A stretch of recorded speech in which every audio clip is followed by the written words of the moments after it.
Bien, bonsoir à toutes et tous. Merci d'abord d'avoir répondu favorablement à cette proposition de conseil municipal exceptionnel, donc qui tient surtout au point de l'ordre du jour numéro 1, qui concerne la piste d'athlétisme et qui donc doit nous permettre de réaliser le chantier dans un délai assurant une livraison à l'automne, en tous les cas probablement potentiellement en septembre. Et donc vous pouvez commencer à vous échauffer, à vous entraîner pour en profiter à cette période-là. Voilà, donc le quorum est atteint. Il nous manque encore Geoffroy qui doit nous rejoindre dans quelques temps, j'espère rapidement.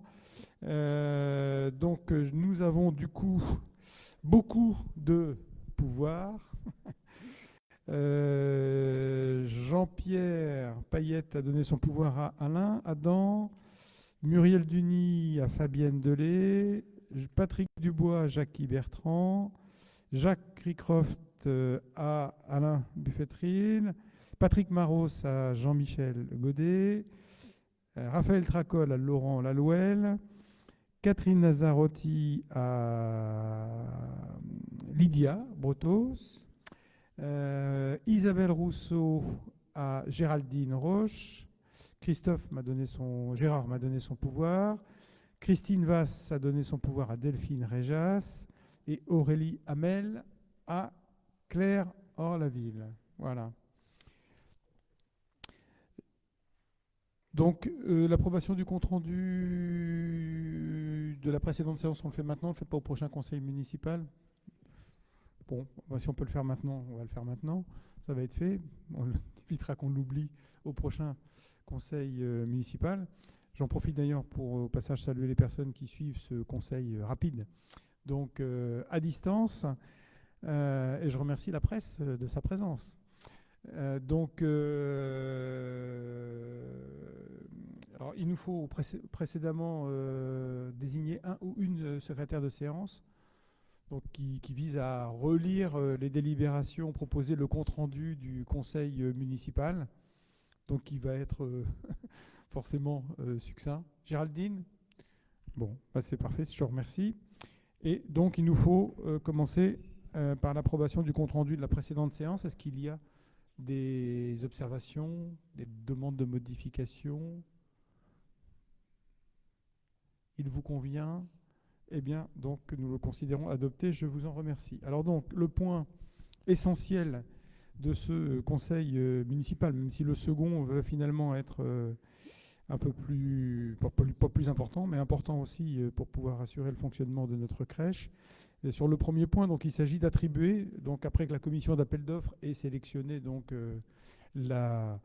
l'équipe donc susceptible de pouvoir la réaliser, donc de confirmer le choix de l'équipe réunissant les entreprises Terridéal, Sparfel Normandie et l'entreprise Le Tellier, donc en co-traitance.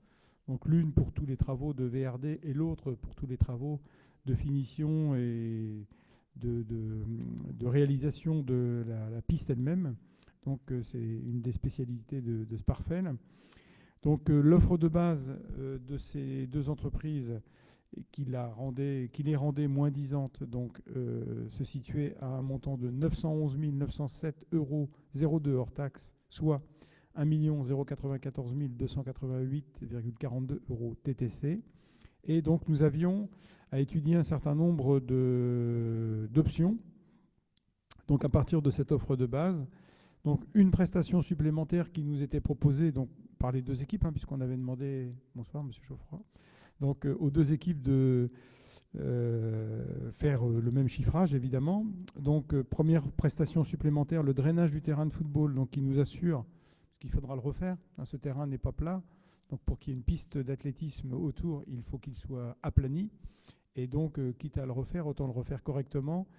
Il était drainé, mais il était drainé de façon abusive, en tous les cas, avec des drains qui étaient trop importants et qui faisaient que lorsqu'on avait des périodes un peu sèches, en fait, on avait des marques sur le terrain, carrément des sillons, donc qui rendaient la pratique plus compliquée. Donc l'idée, c'est quand même qu'on maintienne un drainage pour pouvoir assurer donc un fonctionnement suffisamment performant sur ce terrain. Et donc, ce drainage, il est proposé par Terre Idéal, Sparfel Normandie et Le Tellier à 77 018,62 €, soit 92 422,34 €. Deuxième prestation supplémentaire que la commission d'appel d'offres propose de retenir, c'est les équipements de football, étant entendu qu'on n'aura peut-être pas besoin de les remplacer. Si on peut réutiliser les équipements existants, on le fera. Donc c'est une somme là qui s'avère maximale par rapport à ce qui sera potentiellement dépensé. Donc là, c'est pour un montant hors taxe de 15 228,68 €, avec une TVA donc, qui s'y ajoute pour un montant TTC de 18 274,42 €. Et puis donc, une dernière prestation supplémentaire de drainage de la demi-ligne en gazon naturel, donc pour un montant de 13 782,32 €, soit hors taxe, soit 16 537,78 TTC. En contrepartie de quoi, on a supprimé donc la prestation là, qui était qui était prévue et sur lequel on avait choisi de la retenir ou non en option. Donc c'est la réalisation d'une prestation en demi-lune, donc avec la même finition que la piste d'athlétisme, pour permettre du saut en hauteur en extérieur, des agrès d'athlétisme supplémentaires. Là, on a considéré que c'était quelque chose qui pourrait être proposé dans un deuxième temps, donc en fonction de l'usage qu'il y aura ou non par un club d'athlétisme ou pas. Pour l'instant, ce qui est certain, c'est que les deux clubs qui se sont manifestés en termes d'intérêt, c'est le Running Club Côte de Nacre, qui est basé à Cresseron aujourd'hui, et puis donc Nacre Triathlon. Mais là, c'est de la course à pied, hein, simplement. Ils vont pas. Faites pas encore de saut en hauteur, Geoffroy, en triathlon. Bon, ça va. Donc, du coup, l'idée, c'est plutôt de voir de quelle façon ce positionnement vers l'athlétisme va ou pas développer, déployer un vrai club d'athlétisme, sachant que, de toute façon, la piste que nous avons décidée, on peut peut-être montrer, Émilie, du coup, la piste, le dessin de la piste. Donc c'est une piste qui a été retenue conformément à ce qu'on avait évoqué, c'est-à-dire donc il n'y a pas de demi-lune du tout en rose, hein, c'est ce qui disparaît là pour le coup. Et donc on a une piste 4 lignes, sauf sur la ligne droite, qui permet de faire un 100 mètres sur 6 lignes, et qui permet d'accueillir des compétitions de niveau départemental, hein, voilà. Donc ni régional et encore moins national. Mais l'idée, c'est plutôt de faciliter, et c'était l'objectif de ce projet, la pratique de l'athlétisme, de la course à pied, notamment pour nos scolaires, parce qu'aujourd'hui, ils n'ont absolument rien pour le faire, mais aussi donc pour nos clubs déjà existants et qui pourront utilement en profiter, puisque cette piste, comme le terrain, seront éclairés, évidemment. Et donc là, ayant supprimé donc cette petite demi-lune là que vous voyez, encore figurant sur les premiers plans, donc ça nous occasionne une moins-value de 127 977,28 €, soit 153 572,74 €. Donc, ce qui compense très largement les surcoûts qu'on a évoqués, enfin ce qui compense les surcoûts évoqués précédemment. Et donc au final, si on retient l'offre de base plus les prestations en plus et en moins, donc on atterrit sur un budget global de 889 959,36 € hors taxe, soit 1 067 951,23 € hors TTC. Pardon. Voilà. Je ne sais pas s'il y a des questions sur ce projet de piste d'athlétisme. Donc on reste bien sur l'objet sur lequel on était au départ, parce qu'il y a eu un peu d'extension au projet initial en prévoyant des activités d'athlétisme assez larges. Mais bon, du saut en hauteur en extérieur, par exemple, je ne suis pas sûr que ce soit quelque chose qu'on va faire beaucoup et que nos scolaires vont forcément pratiquer. Donc, ils ont Alors là, on a donc on n'a pas encore les réponses en fait.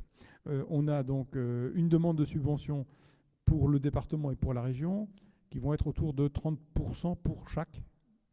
On a une subvention de l'Intercom de 100 000 euros et on a une participation, mais là sous forme de participation dans le cadre de l'écoquartier de Nexity, donc à hauteur de 150 000 euros.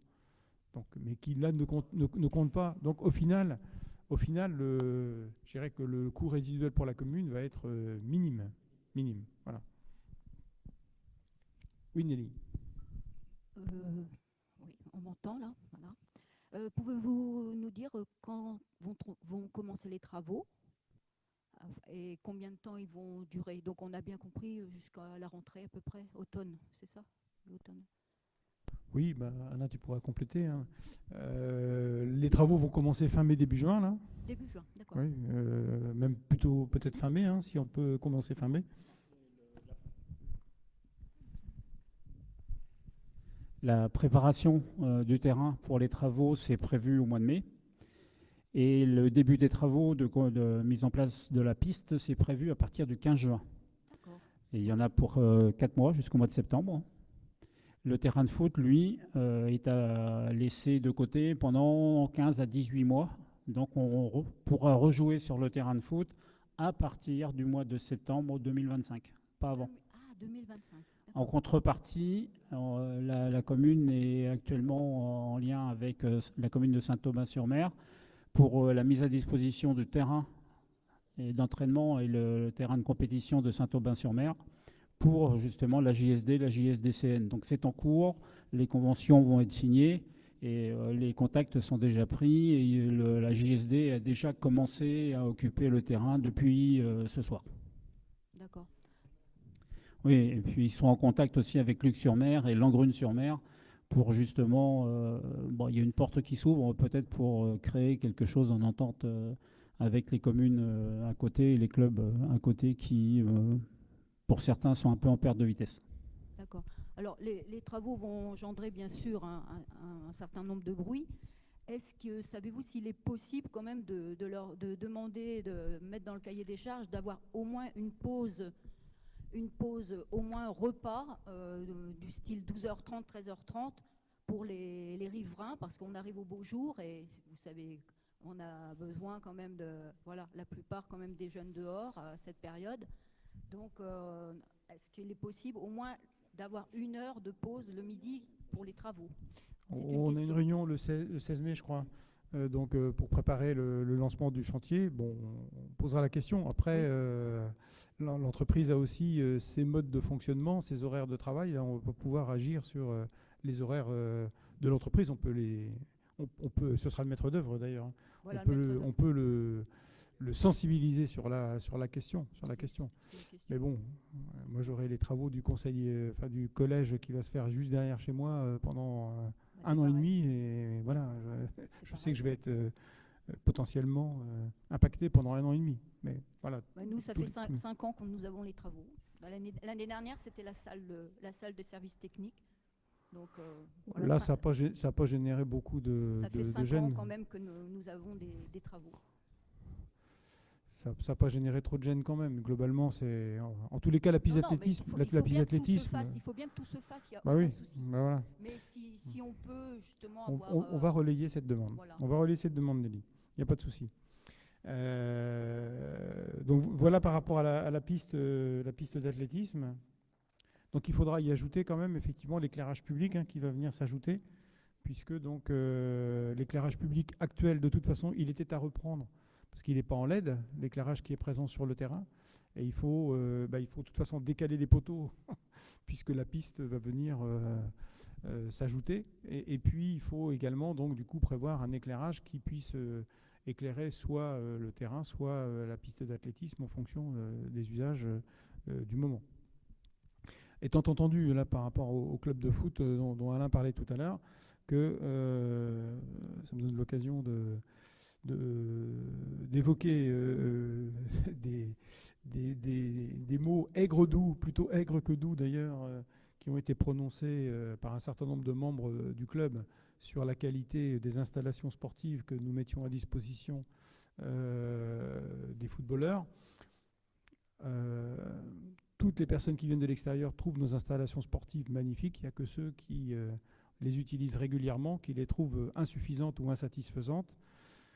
Bon, je pense que la comparaison n'est pas toujours raison et que par ailleurs, un des sujets sur lequel on est, et c'est le relais que je voulais faire par rapport à ce que Alain évoquait tout à l'heure, il n'est pas question que le club de football reprenne ses activités dans les mêmes conditions avec un surusage des terrains, parce qu'après ils se plaignent que les terrains sont effectivement difficiles à utiliser l'hiver. Mais bon, l'hiver, normalement, à une époque, moi quand je jouais au football, la ligue coupait en hiver, il n'y avait pas de match. Sur les mois de janvier-février, il n'y avait pas de match parce qu'on savait qu'en janvier-février, c'était compliqué de jouer. Maintenant, ils ont choisi une autre formule, donc ils jouent. Mais ils jouent, ils s'entraînent. Et là, aujourd'hui, ils ont multiplié les équipes, multiplié donc les entraînements, multiplié les usages de ces terrains qui sont donc des terrains suréquipés. Et donc, de mon point de vue, il est indispensable que nous poursuivions sur du moyen-long terme les accords que nous allons avoir avec Saint-Aubin, probablement Luc-sur-Mer et peut-être Langrune-sur-Mer aussi, pour faire en sorte que les équipements qui sont présents sur l'intercommunalité, puisque les adhérents du club de Douvres, je ne sais pas le nombre de pratiquants originaires de la commune de Douvres. Un petit tiers, voilà. Donc voilà, il y a 2 tiers qui sont hors de la commune, et donc il est normal que voilà, tout le monde puisse participer aussi à cet effort. Puis ça a du sens de toute façon, mais ça suppose que le club accepte aussi de s'ouvrir et de créer et d'ouvrir un club à une échelle plus large que la seule commune de Douvres. Voilà, et donc de trouver des accords avec les clubs existants, donc notamment de Saint-Aubin, peut-être de Langrune, peut-être de Luc-sur-Mer, de façon à ce que l'accord qu'on a ponctuellement là pour les raisons de travaux qu'on a évoquées tout à l'heure puisse se perdurer. Hein. Sinon, moi personnellement, je serais favorable à leur demander à limiter l'usage des terrains de façon à éviter la dégradation des terrains dont ils sont les premiers à se plaindre ensuite. Hein, voilà, donc il y a un moment où il faut que chacun soit aussi placé devant ses responsabilités. Voilà, donc en tous les cas, les solutions ont été trouvées par nous, parce que voilà, et donc le club fait le nécessaire a priori pour que tout se passe dans les meilleures conditions.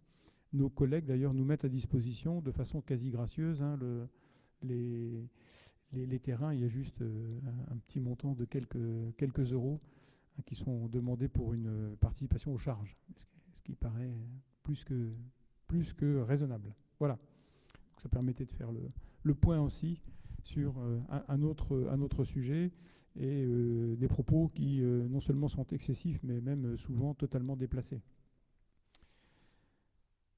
Est-ce qu'il y a des questions complémentaires sur la piste d'athlétisme ? Oui.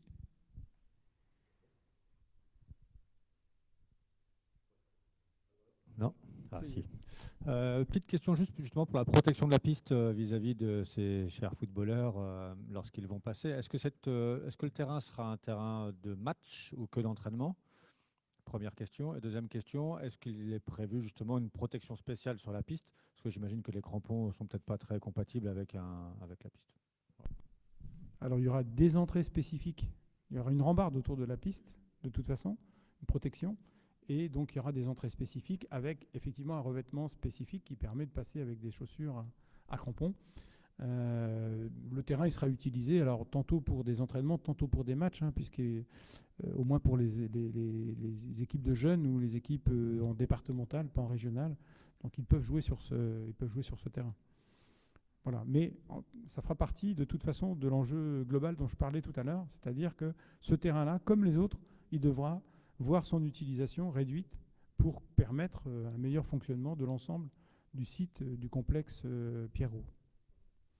Sauf à ce que, comme certains clubs de football le font, ils achètent les espaces et qu'ils en prennent pleinement l'entretien et le fonctionnement. Auquel cas, ils seraient chez eux.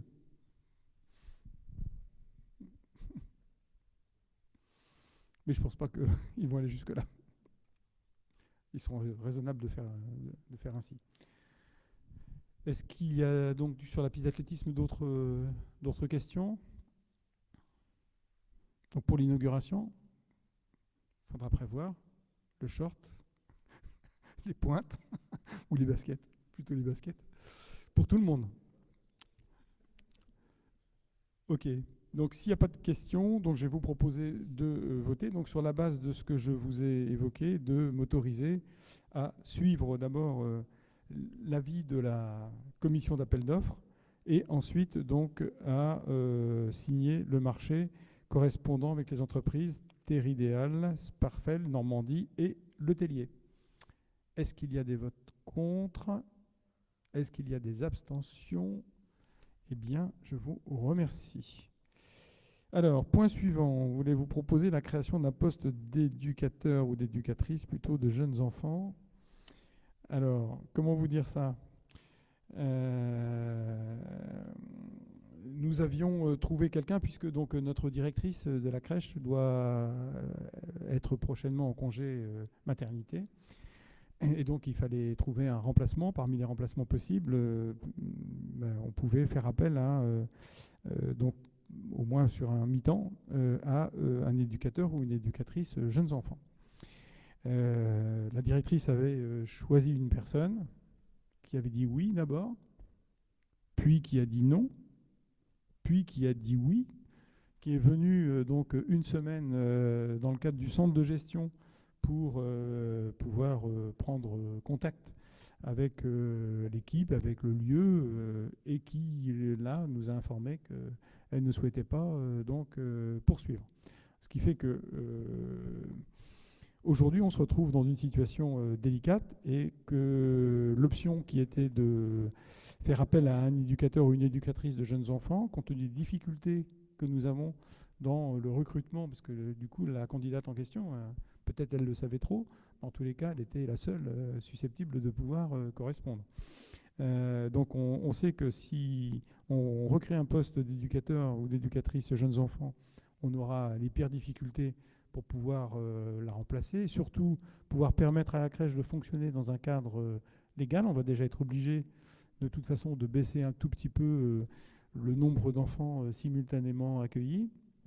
Mais au-delà, on pourrait se trouver en situation de ne pas être en conformité avec les règles de la PMI. Donc, ce qu'on vous propose, c'est de substituer à ce poste d'éducateur et d'éducatrice jeunes enfants un poste d'auxiliaire de périculture ou de CAP petite enfance, et donc du coup de déléguer à 50% l'éducatrice jeunes enfants que nous avons déjà, qui elle aurait préféré rester au contact des enfants, donc au poste de direction, avec donc la baisse du nombre d'effectifs susceptibles d'être accueillis. On trouvera, j'espère, plus facilement une auxiliaire de périculture ou un CAP petite enfance pour nous permettre de continuer quand même à accueillir nos enfants à la crèche dans des conditions conformes à la réglementation. Voilà, donc en fait, d'éducatrice jeunes enfants, on vous propose de créer un poste soit, donc c'est pas les deux, soit d'auxiliaire de périculture, soit de CAP petite enfance, donc pour pouvoir lancer rapidement les recrutements, puisque là on se retrouve un peu le bec dans l'eau. Pas de questions. Donc je vais vous proposer du coup de nous aider et de décider le recrutement donc d'un agent contractuel donc dans le grade donc d'auxiliaire de puériculture ou le grade correspondant au CAP, possession du CAP petite enfance, donc pour faire face à un besoin temporaire d'activité à compter du 13 mai 2024 à temps complet, de préciser que la rémunération de l'agent sera calculée par référence à l'indice brut du grade de recrutement premier échelon, et de modifier le tableau des effectifs, de m'autoriser à signer tout document relatif au recrutement, donc le contrat, et de dire que les crédits correspondants sont inscrits au budget. Est-ce qu'il y a des votes contre? Est-ce qu'il y a des abstentions? Eh bien, merci. Ça va nous permettre de nous remettre en piste pour trouver, on espère rapidement quand même, une personne qui va pouvoir correspondre. Donc l'ordre du jour du Conseil sur le plan des délibérations et des décisions est clos. On a voulu ajouter à ça, parce qu'on n'a pas eu de réunion de prépa conseil compte tenu de l'étroitesse des sujets qu'on avait abordés ce soir. Donc un petit point d'information sur les les ENR et sur ce que l'État nous demande de fournir dans un délai très court, avec des obligations de consultation publique qui sont légitimes, hein, mais du coup sur des sujets qui ne sont pas simples à traiter, à évoquer. Donc l'Intercom a pris, je dirais, un peu le lead sur cette question en apportant des conseils, une information donc à l'ensemble des collectivités et un appui donc du SCOT de Caen Normandie Métropole. Hein, donc, et après, donc, il a fallu que chaque commune regarde sur son territoire quels étaient les lieux où elle pouvait envisager de proposer des zones dites d'accélération des énergies renouvelables. Donc, énergie renouvelable, c'est assez large, hein, puisque ça comprend aussi bien le solaire, l'éolien, le chauffage bois. Ça comprend aussi la géothermie. Voilà, donc il y a plusieurs possibilités à faire émerger. Et donc, je dirais que nous, comme beaucoup d'autres communes, finalement, ce qu'on a fait, c'est que donc on est parti du projet de photovoltaïque qui existe sur le parc d'activités, avec la création d'une société Nacre Énergie qui va se créer. Il y a une date qui a été retenue, là, c'est fin mai. Donc avec le SDEC et avec Normandie Aménagement.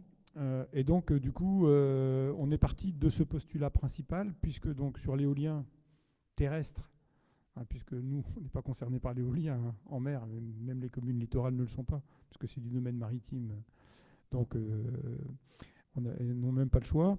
En l'occurrence, l'éolien terrestre, pour l'instant, de toute façon, sur notre territoire, est pas possible, puisqu'il y a une zone dite de parachutage, hein, qui concerne notamment la partie qui était susceptible d'intéresser des promoteurs éoliens, qui sont d'ailleurs venus à plusieurs nous rencontrer.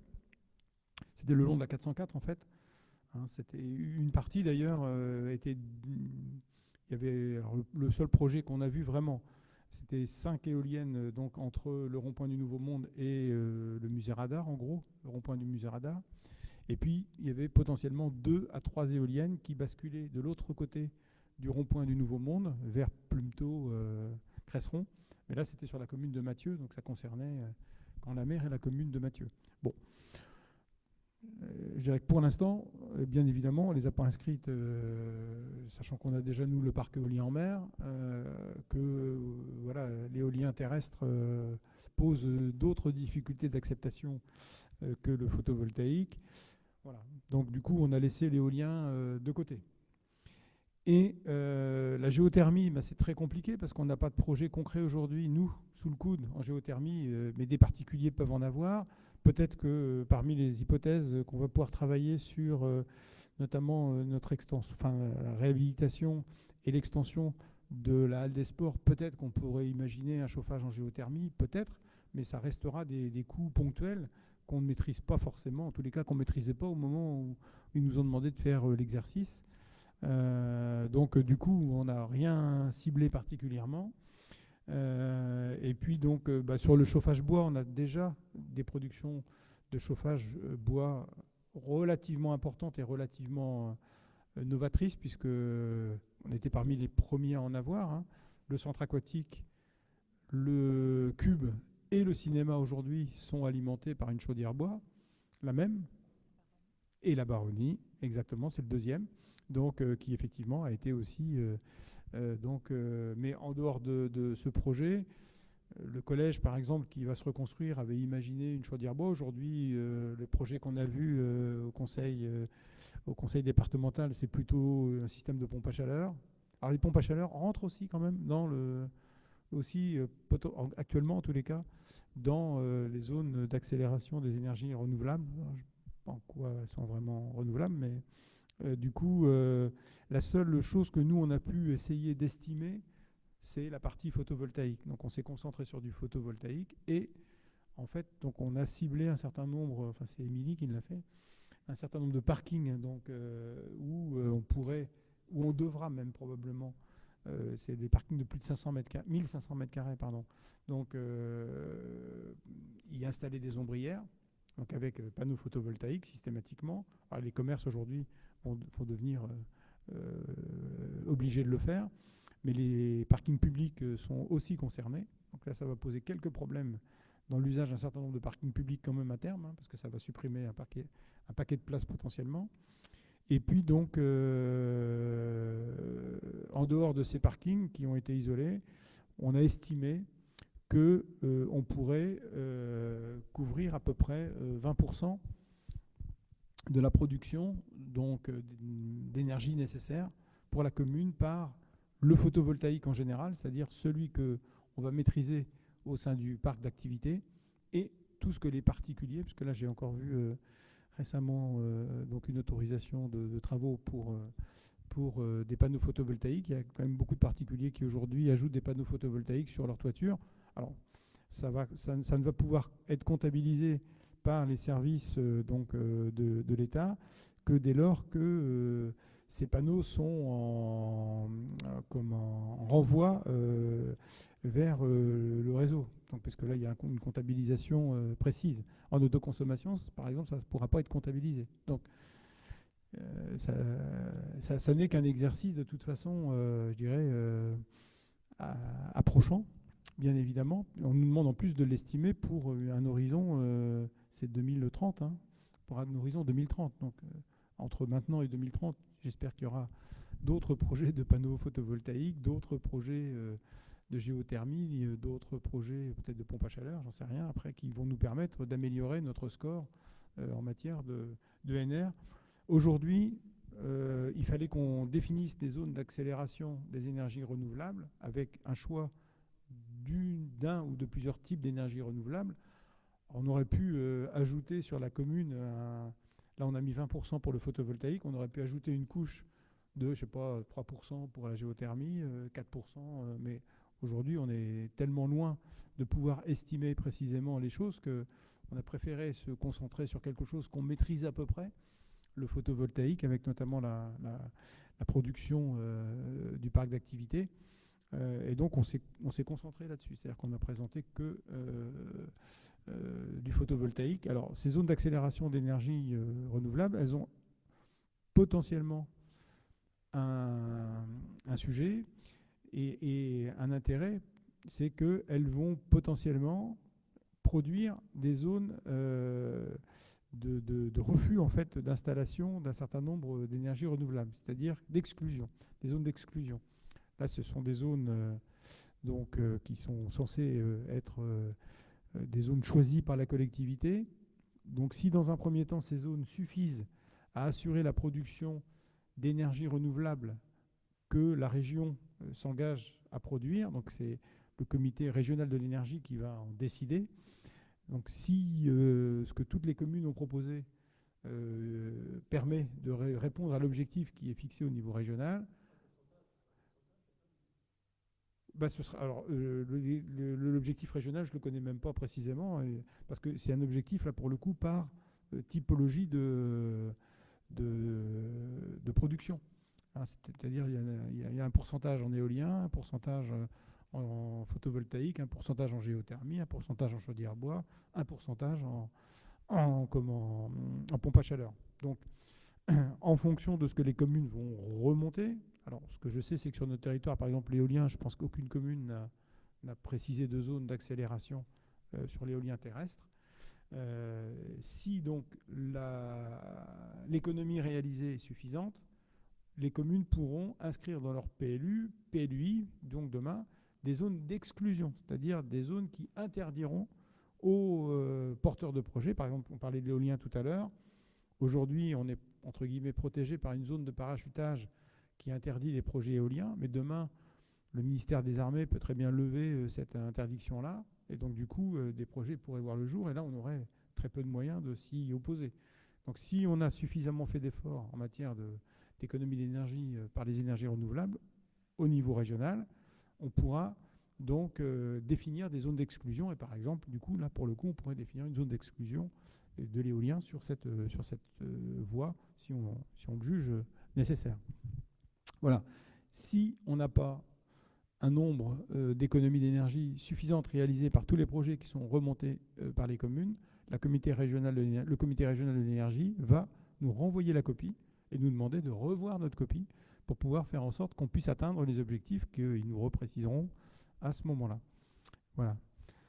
Donc l'idée, c'est effectivement, et ça c'est compréhensible, hein, que de pouvoir substituer donc, un certain nombre d'énergies carbonées, donc des énergies renouvelables.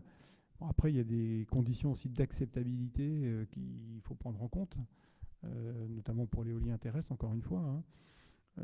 Et puis peut-être aussi des critères voilà, d'accessibilité financière pour un certain nombre, pour pouvoir aller vers peut-être encore plus d'intérêt à faire du photovoltaïque, par exemple. Il y a aussi des décisions qui peuvent provoquer une accélération. Nous-mêmes, tout seuls, on peut décider de ça pour nos bâtiments, mais on ne peut pas décider pour, évidemment, tous les particuliers qui ont des projets. Alors, sur les projets et commerciaux, là, il y a des obligations maintenant systématiques, hein, donc il y a pratiquement toujours du photovoltaïque, mais ou d'ailleurs ça peut être aussi des terrasses végétalisées, ce qui ne produit pas exactement la même chose en matière de production d'énergie, mais enfin ils ont le choix entre les deux. Donc du coup, il est possible qu'on revienne sur le sujet. Là, on est en enquête publique. Donc c'est un cahier qui est disponible à la commune. Je ne sais pas s'il y a déjà eu des personnes qui sont venues renseigner, donc on n'a pas encore eu de retour, mais c'est normal qu'il y ait cette période de consultation publique. Après, il y aura un débat au sein du conseil communautaire, cette fois, donc pour tenir compte notamment des éléments que chacun aura collationnés dans l'enquête publique. Et le débat sera adressé à la commission régionale de l'énergie et à la préfecture, avec donc les projets proposés par chacune des communes. Voilà. Et tout ça dans un délai, donc encore une fois, qui a été extrêmement court et avec des données techniques pour pouvoir les avancer qui sont quand même très justes, très légères. Voilà. Mais donc on a choisi, comme beaucoup, donc de couvrir l'ensemble de la commune et d'y affecter un pourcentage qui nous paraît réaliste quand même sur l'exercice à venir en photovoltaïque. Voilà, je ne sais pas s'il y a des... Oui, Laurent ?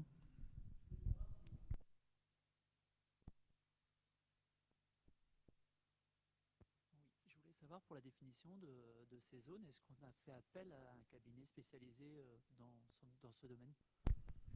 Alors, on a cherché à le faire. L'intercommunalité a fait un appel d'offres. Et donc, on a eu 0 réponse. On a relancé des cabinets qui nous ont dit qu'ils étaient archi débordés et qui ne pouvaient pas répondre dans les délais, encore une fois, hein, qui étaient extrêmement courts, hein, fixés par l'État, sachant que normalement, on aurait même dû rendre tout ça pour mi-mars. Là, on a obtenu un délai jusqu'à mi-juin. Parce qu'il faut un mois d'enquête publique, il faut ensuite le débat au conseil communautaire, donc il faut que tout ça s'enchaîne correctement. Donc du coup, c'était intenable au mi-mars, et donc du coup, on a recontacté au moins téléphoniquement 3 cabinets susceptibles de nous accompagner. Les 3 nous ont dit impossible pour nous actuellement, donc du coup, on a fait appel qu'en Normandie Métropole. Le SDEC s'était proposé aussi, mais le SDEC n'a pas été en capacité de nous fournir un appui suffisamment précis, pertinent et avec une plus-value par rapport à ce que nous, on était capable d'identifier déjà. Donc, du coup, on s'est un petit peu débrouillé tout seul avec les éléments que nous ont fournis le SCOT principalement, quoi.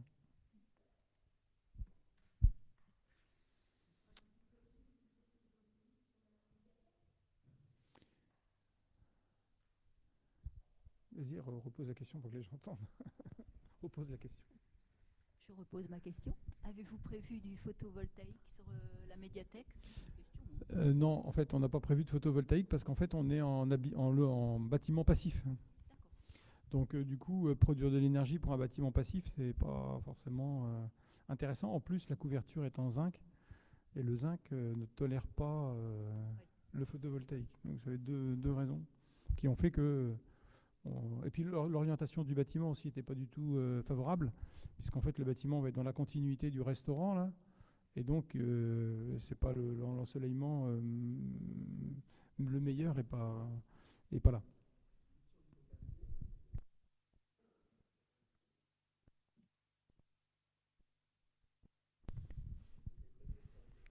Bah, sur l'écoquartier, on le suggère, mais on ne peut pas l'imposer aux particuliers.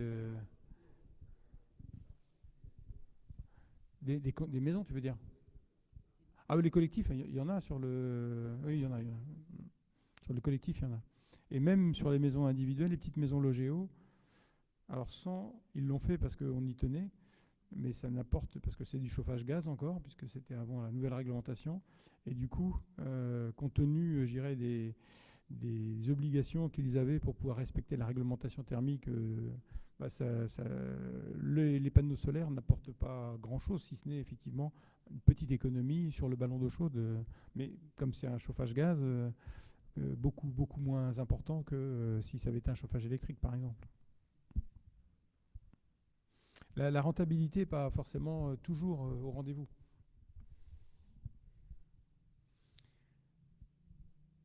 Est-ce qu'il y a d'autres questions sur les zones d'accélération des énergies renouvelables? Bon, il y a 90 chances sur 100 pour qu'on revoie la question, puisque je suis à peu près persuadé que tout ce qu'on aura produit ne sera pas jugé suffisant par la Commission régionale de l'énergie.